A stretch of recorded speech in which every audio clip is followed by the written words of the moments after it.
좋은 아침입니다. 광야로 들어온 모세는 어떻게 살았을까요? 또 우리 광야에 들어간 모세의 이야기를 좀 보도록 하겠습니다. 출애굽기 2장 16절에서 25절 말씀입니다.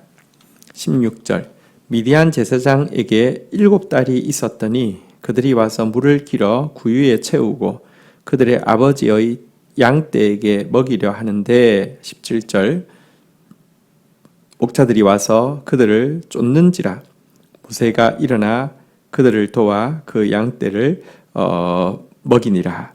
18절 그들이 그들의 아버지 르우엘에게 이를 때에 아버지가 이르되 너희가 오늘은 어찌하여 이같이 속히 돌아오느냐. 19절 그들이 이르되 한 애굽 사람이 우리를 목자의 손에서 건져내고 우리를 위하여 물을 길어 양떼에게 먹였나이다. 20절 아버지가 딸들에게 이르되 그 사람이 어디 있느냐 너희가 어찌하여 그 사람을 버려두고 왔느냐 그를 청하여 음식을 대접하라 하였더니 광야로 도망한 이 모세는 우연히 미디안 제사장의 딸들이 이제 양떼에게 물을 먹이기 위해서 나와 있는 그 곳으로 가게 되었습니다.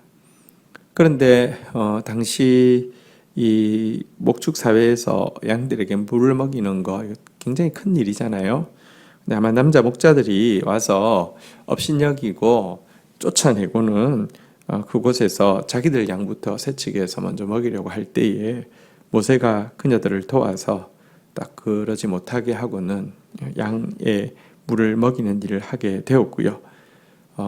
이 일로 인하여서 모세는 이제 이 그 미디안 제사장 르우엘의 집에 이제 초청을 받게 되고요.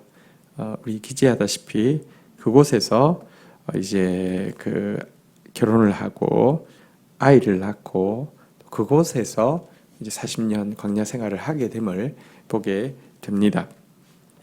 여러분, 근데 이 미디안 제사장이라고 하니까 우리가 좀 부정적인 이미지를 가질 수 있습니다. 사사시대에 보면 이스라엘을 핍박하는 세력 중에 중요한 세력 중에 하나가 미디안이 나오고 있죠. 그래서 미디안의 제사장이다라고 하니까 이방 종교의 제사장이 아닌가 이렇게 생각하는 경향이 있는데요. 그런데 여러분, 모세가 이제 율법을 기록했고 그 율법에 보면 신명기 같은 내용에 보면은 이방 종교와의 교류를 엄격하게 금하고 있잖아요. 근데 정작 자기가 이방 종교의 제사장에게 이제 그 제사장 가정에 또 사위가 되고 그 사람에게 영향력을 받아서 그로 하여금 이제 함께 하자고 이렇게 부탁하게 되고 이랬을 확률은 희박합니다. 그렇다고 하면 이 이방인인 미디안 제사장 르우엘은 어떤 사람이라고 보아야 하겠습니까? 이 르우엘은요 아브라함의 첫 그두라가 낳은 네 번째 아들의 후손에 속합니다. 그리고 그가 하나님의 산이라고 명명된 시내산에서 머무르고 있었고요. 아브라함에게 주셨던 그의 조상 아브라함에게 주셨던 신앙을 이어받고 있는 제사장이라고 추론하는 것이 더 정확하다고 할 수 있습니다. 왜냐하고 하면 르우엘이라는 이름 자체도요 하나님이 친히 목양하신다 혹은 하나님의 친구다라는 뜻이 있고요. 출애굽기 3장에 보면 그의 이름이 또 한 가지 르우엘 말고 또 하나의 이름이 나오는데 이드로라는 이름이 나옵니다. 근데 이드로의 뜻은 놀랍게도 그의 남은 자라는 뜻입니다. 이드로는 하나님의 산이라고 명령된 곳에서 정말 남은 자로서 아브라함의 신앙을 이어받고 있는 사람이었고요. 모세는 놀랍게도 바로 여기로 인도함 받아서 또 이곳에서 보호도 받을 뿐 아니라 이곳에서 또 신앙의 훈련도 받게 하셨음을 우리는 유추해 볼 수 있습니다.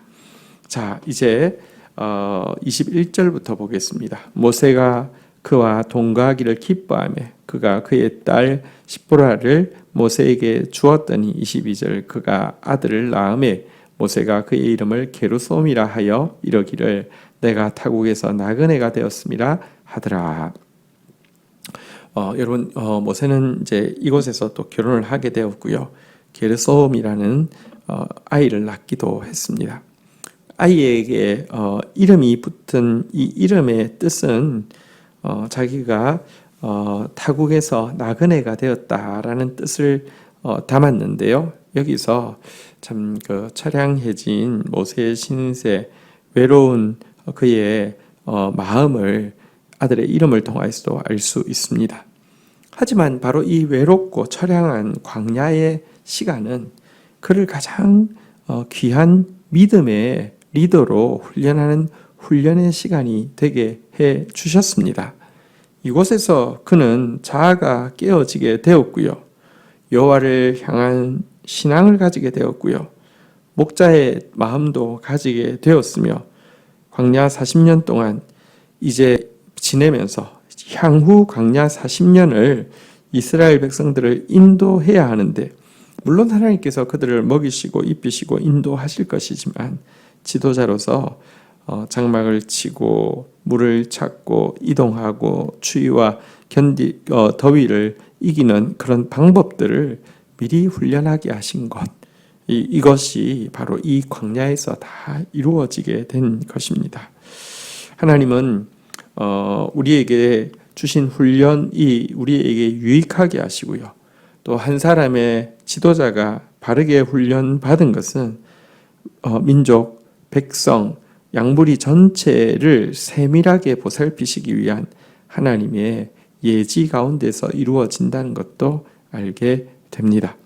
이와 같은 훈련들을 마쳐 갈 때에 자 23절 보도록 하겠습니다. 여러 해 후에 애굽의 왕은 죽었고 이스라엘 자손은 고된 노동으로 말미암아 탄식하며 부르짖으니 그 고된 고통으로 말미암아 부르짖는 소리가 하나님께 상달되니라. 24절 하나님이 그들의 소리를 들으시고 하나님이 아브라함과 이삭과 야곱과 세운 그의 언약을 기억하사 25절 하나님이 이스라엘 자손들을 돌보셨고 하나님이 그들을 기억하셨더라. 여러분 그리고 이집트 안에서는 어떤 일이 일어나고 있습니까? 그 심한 노동으로 말미암아 백성들은 점점 더 하나님 앞에 부르짖게 되었고요. 하나님께 상달될 기도를 올리게 되었습니다. 그리고 사실 하나님은 아브라함, 이삭, 야곱과 세운 언약을 항상 기억하시죠.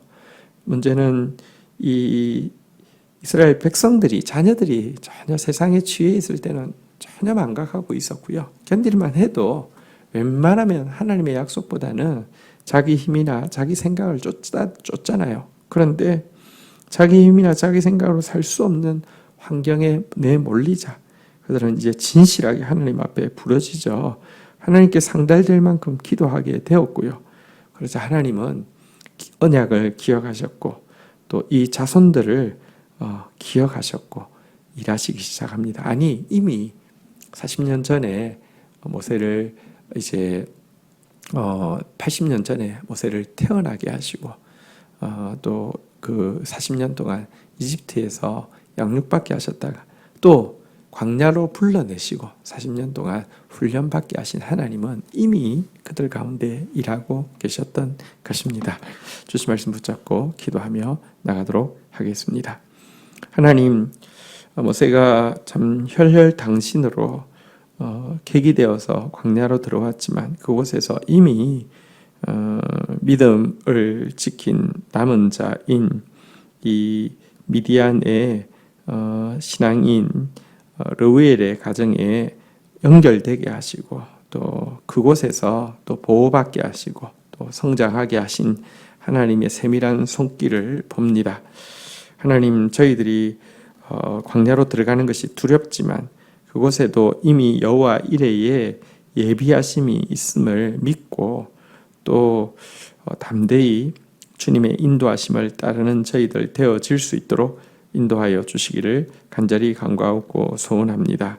광야가 우리를 훈련하는 최고의 훈련장임을 고백하고 또 이 시간을 통하여서 우리를 가장 아름다운 모습으로 가장 성숙한 모습으로 또 특별히 당신의 사랑의 대행자로서 영혼들을 세밀하게 섬길 수 있는 사람으로 훈련시키심을 믿고 또 이 광야로 또 찬양하며 나아가는 저희들 되어지게 하여 주시옵소서.